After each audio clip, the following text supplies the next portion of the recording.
महाराष्ट्र चुनाव के नतीजों को आए हुए 3 सप्ताह हो गए। चुनाव में महायुति को बड़ी जीत मिली, लेकिन जीत के साथ ही महायुति में टकराव शुरू हो गया। पहले तो सीएम पद पर ही पेंच फंस गया था। शिंदे सीएम पद छोड़ना नहीं चाहते थे, लेकिन बीजेपी की धमकी के आगे उन्हें झुकना पड़ा, क्योंकि बीजेपी ने साफ कह दिया था कि बहुमत हमारे पास है। 2.5 साल पहले शिंदे को सीएम बनाया था, लेकिन इस बार बीजेपी अपना सीएम बनाएगी। सीएम पद पर फंसा पेंच सुलझा तो मंत्रियों की संख्या को लेकर मामला फंस गया, और जब मंत्री पद की संख्या का फॉर्मूला तय हुआ तो मंत्रालय को लेकर पेंच फंस गया। शिंदे माने तो अजीत नाराज हो गए। वैसे दावा तो ये किया जा रहा है कि जब शिंदे पर बीजेपी को दबाव बनाना था तो उसने अजीत पवार को साथ ले लिया, और अब अजीत पवार पर दबाव बनाना है तो शिंदे को साथ लिया। यानी बीजेपी पर जो आरोप लगते रहे हैं कि वो अपने सहयोगियों को ही कमजोर करने की साजिश रचते हैं, वो महाराष्ट्र के खेल से साफ दिखाई दे रहा है। तो कैसे सहयोगी ही हो रहे हैं बीजेपी की साजिश के शिकार? इसी मुद्दे पर आज हम अपनी स्पेशल रिपोर्ट में करेंगे बात। नमस्कार, मैं हूं आपके साथ मानसी। अभी तक तो कहा जा रहा था कि एकनाथ शिंदे बीजेपी से नाराज हैं। नाराजगी का कारण था कि उन्हें गृह मंत्रालय नहीं दिया जा रहा। शिंदे फडणवीस सरकार में अपने लिए गृह मंत्रालय मांग रहे थे, तर्क दे रहे थे कि जब वो सीएम थे तो गृह मंत्रालय बीजेपी के पास था। डिप्टी सीएम देवेंद्र फडणवीस गृह मंत्रालय संभाल रहे थे। अब बीजेपी की तरफ से देवेंद्र फडणवीस को सीएम बनाया गया था, तो गृह मंत्रालय शिवसेना को मिलना चाहिए। शिंदे गृह मंत्रालय को लेकर अड़े रहे, लेकिन जब बीजेपी ने साफ कर दिया कि सरकार में शामिल होना है या नहीं होना है, इसका फैसला शिंदे को करना है, लेकिन गृह मंत्रालय तो बीजेपी के पास ही रहेगा, ये फैसला हो चुका है। शिंदे को झुकना पड़ा था, क्योंकि विधानसभा में बीजेपी बिना शिवसेना की मदद के भी सरकार बनाने को तैयार दिख रही थी। अजीत पवार ने बीजेपी के समर्थन का ऐलान कर दिया था।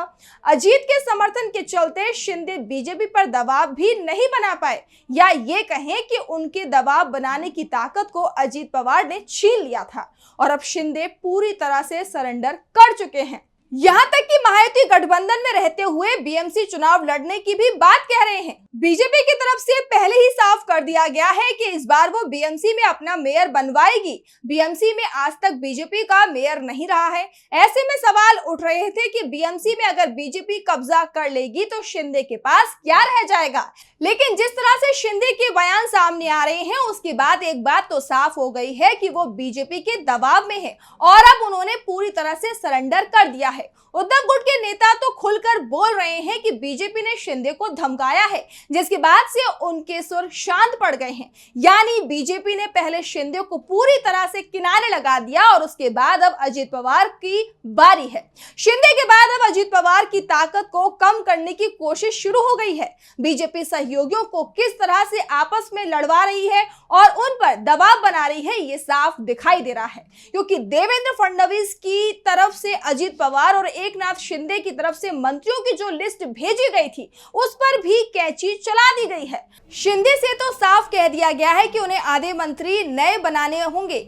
शिंदे सरकार में एफडीए, जल संसाधन मंत्री रहे संजय राठौड़, अल्पसंख्यक और विपणन विभाग के मंत्री अब्दुल सत्तार, स्वास्थ्य मंत्री तानाजी सावंत को फडणवीस सरकार में जगह देने को तैयार नहीं है। इसी तरह से एनसीपी कोटे से सहकारिता मंत्री दिलीप वालसे पाटिल और चिकित्सा शिक्षा मंत्री हसन मुशर्रफ को भी फडणवीस ने हरी झंडी नहीं दिखाई।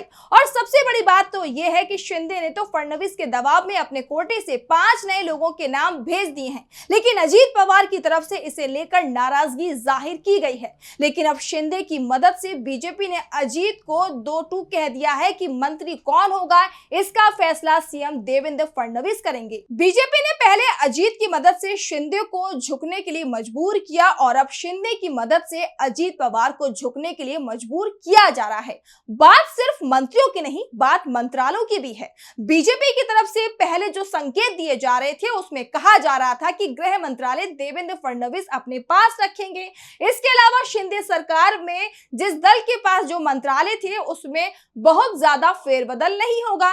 अजीत पवार को वित्त मंत्रालय दिए जाने पर भी लगभग सहमति दिख रही थी। लेकिन ये सब तभी तक था जब तक शिंदे की नाराजगी की खबरें सामने आ रही थी। लेकिन जैसे ही शिंदे ने सरेंडर कर दिया, वैसे ही बीजेपी की तरफ से कहा जाने लगा कि वित्त मंत्रालय भी वो अपने पास रखेगी। यानी जो वादा अजीत पवार से बीजेपी ने किया था, अब उस वादे को तोड़ने की तैयारी हो गई है।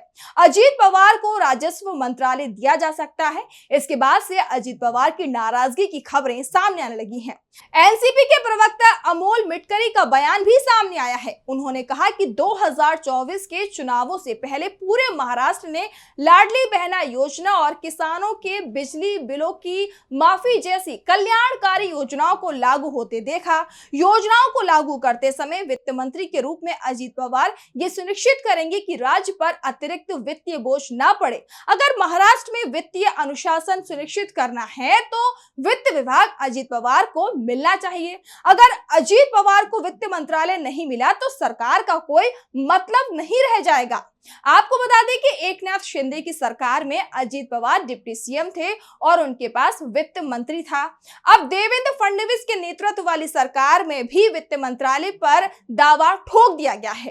एनसीपी नेताओं की माने तो पहले अजीत पवार के दावे को देवेंद्र फडणवीस ने स्वीकार कर लिया था, लेकिन अचानक ही अब वो पीछे हटते दिखाई दे रहे हैं।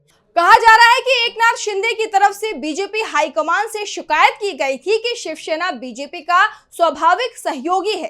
सीटों के मामले में भी वो महायुति में दूसरे नंबर की पार्टी है, लेकिन सरकार में एनसीपी का कद शिवसेना से बड़ा दिख रहा है। शिवसेना के गृह मंत्रालय की डिमांड को नहीं माना गया, लेकिन एनसीपी की वित्त मंत्रालय की डिमांड को स्वीकार किया जा रहा है। शिंदे गुट की शिकायत के बाद बीजेपी, जो पहले से ही अजीत को वित्त मंत्रालय देने को तैयार नहीं थी, यानी वो खुद ही वित्त मंत्रालय पर कब्जा चाहती थी, उसे मौका मिल गया और अब ये तय माना जा रहा है कि अजीत पवार को बीजेपी वित्त मंत्रालय नहीं देगी।